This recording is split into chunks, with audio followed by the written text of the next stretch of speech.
If you ever want to know ex-Christian or as an atheist or somebody who has left that particular religion, if you ever want to know how Christians and fundamentalist conservatives view you, I'll tell you.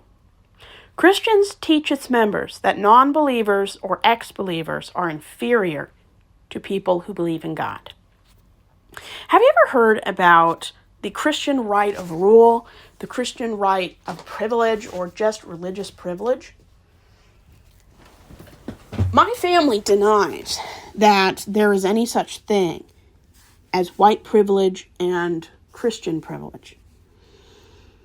I honestly believe that if you're in one or both groups of white or white religious people, you are, in my opinion, and based on history, in the two most privileged groups that have ever existed in North America.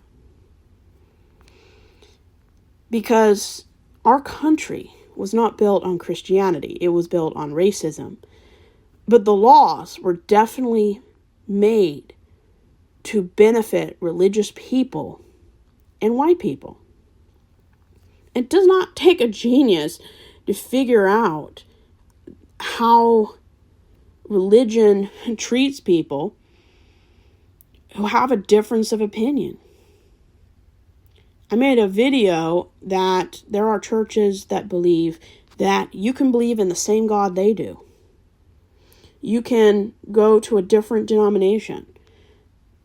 But if you don't believe in this kind of God, you're going to hell. And I grew up in that. Can you imagine what kind of damage that really does to people? And I personally think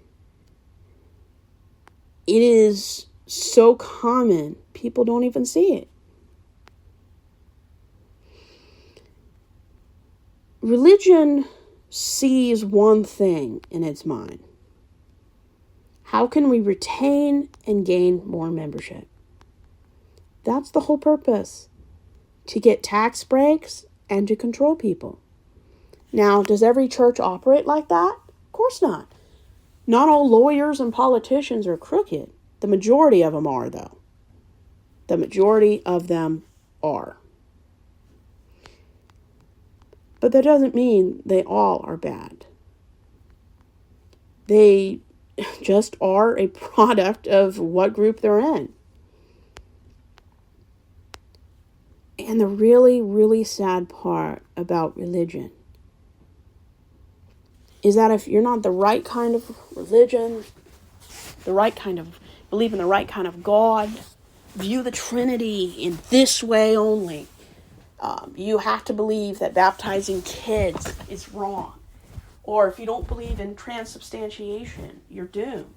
If you don't believe, you can believe 99 out of 100 things, but if you differ on this one thing, some churches will throw you out.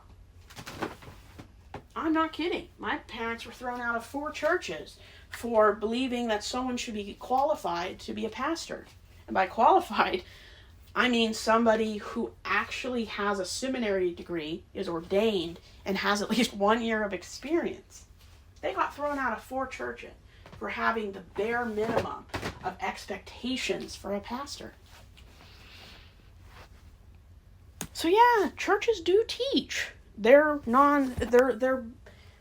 members that if people don't believe in this thing, this religion, this type of religion, these 1,200 rules, that any other denomination, religion, sect, or belief system is trying to lure you away from the right path. And the funny thing about being on the right path, my parents changed religious paths 8 times. They moved to 8 different denominations. Assembly of God, Church of God, Methodist. I can't even remember all of them. Non-denominational. You would not believe how many times they completely changed denominations. Usually because the church they were at chose the wrong pastor. And by wrong, I mean he was not qualified. He wasn't anywhere near qualified. And when I was young, I really don't remember anything but Presbyterian and being Baptist.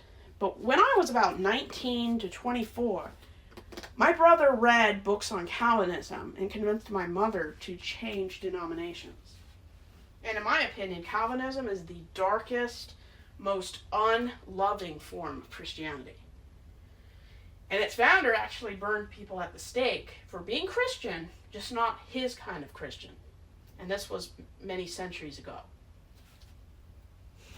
But yeah, John Calvin was an awful person. They believe in original sin and that everyone is a miserable lying piece of trash. That is basically Calvinism in a nutshell. They believe in predestination, that nobody chooses to be Christian. It's something that's preordained. That you cannot find God, you cannot search for God, God draws you. Which means that if you're not preordained, predestined, no matter how you search, you will never find it. And it's sad because they actually believe that human beings are born to go to hell. Imagine being 22 and learning that. It's definitely a real mind funk to believe that your God created billions and trillions of decent human beings to go to hell, predestined, because they didn't believe in one God out of 100,000 different denominations, different religions, different belief systems. One God. And the idea that somebody is trying to lure you away because they have a difference of opinion, where instead of believing in God, they believe in Allah or some other made-up God. And it never ends. It never ends.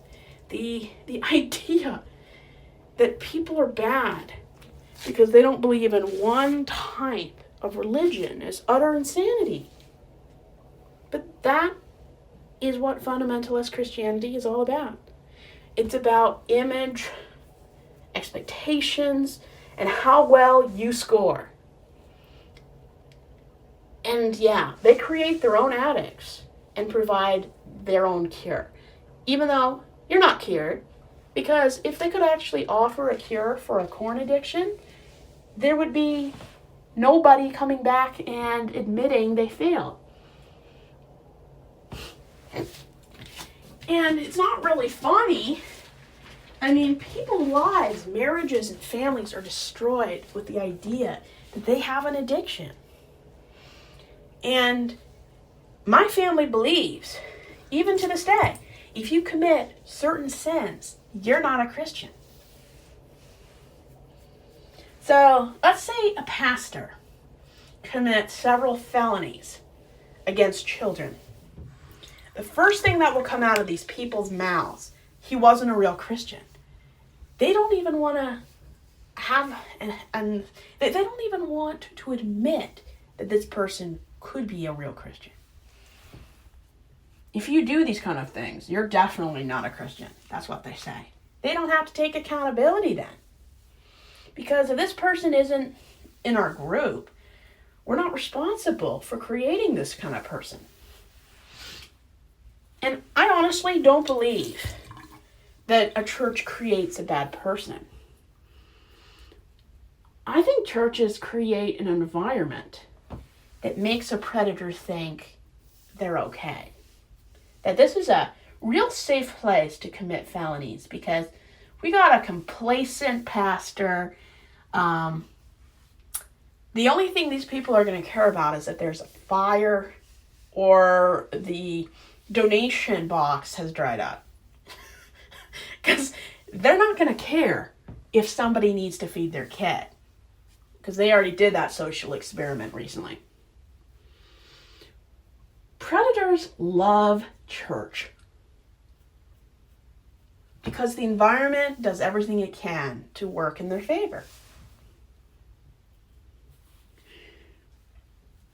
And I feel so bad.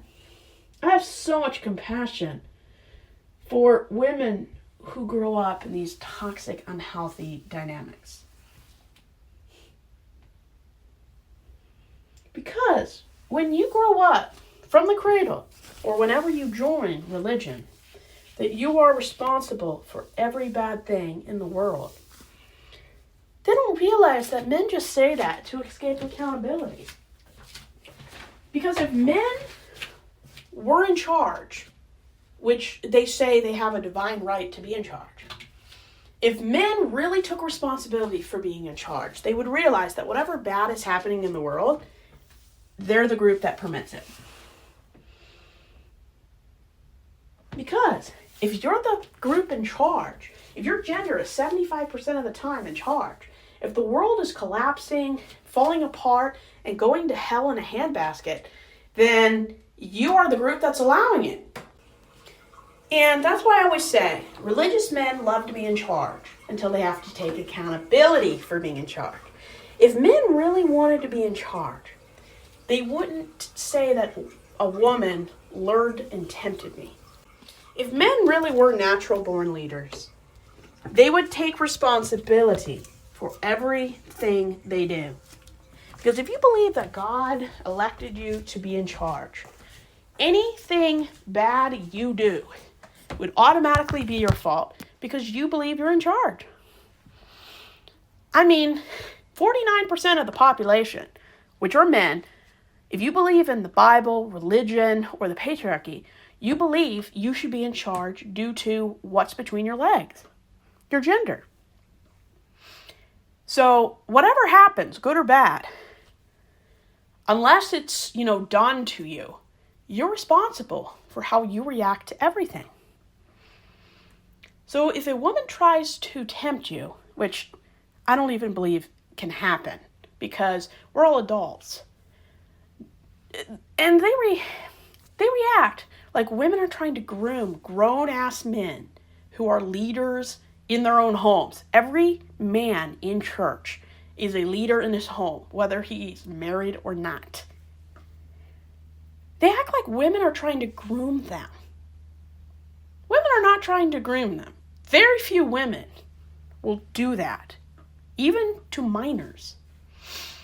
But men who want to be in charge, who believe that if they're not in charge, that women are out of place, the second they actually realize that being in charge 100% of the time makes them the default problem in every circumstance, they then, a logical person would say, you know what? I don't want to be in charge because then if I do something bad, I'm held more accountable. Smart men wouldn't want to be in charge. They wouldn't. If men commit 94% of predator and preying on people, smart people like that would not teach that men are in charge. Because then you're more likely to be judged harsher. And these grown-ass men who say that they are in charge 100% of the time, wherever they are, that they're not at fault for being a man encountering a woman, which society and religion teaches him he's the initiator, he's the pursuer. That's when he decides he's not going to be the godly leader he believes he's supposed to be from being born male. It's interesting how in a culture where men are told that they are natural-born leaders and the high peak of the hierarchy of society, religion, and homes, they love being in charge until they have to take the leadership accountability. They want to have their cake and eat it too. And at the end of the day, when people view people who don't believe the way they do, or have just a little bit different of a belief, as inferior, as clay that's going to be destroyed, you are creating an environment where pride, hypocrisy, and the worst religious traits in human beings can be found. You don't know narcissism until you meet a religious narcissist. And I'm not downplaying people who have survived secular narcissists. But there is an extra layer of self-entitlement and divine not taking accountability and hiding behind self-righteousness. No narcissist is as evil and just insidious like somebody who's a religious narcissist. At any institution that benefits men and abusers, you could bet your bottom dollar that's where the worst kinds of people, usually men, cis and heterosexual, are found. Because they don't want to be anything but what they are. And if they can find an environment that actually keeps a steady group of victims who are taught never to speak out, never to challenge authority, they're going to do what they're going to do. And they know the church will back them up. They know that anything they do, unless media coverage is involved, they will never stop. And that's why MAGA and religious conservatives view people who don't believe the way they do as a threat. That's why they view women who are independent, outgoing, and know what they want as a threat. Because if you don't have to be told what to be, what to do, and how to live your life, there's no reason to have religion. There is no logical reason to have a belief system. If you already know what you want, what you need, and what you will and won't put up with, you have no need for religion. And that's why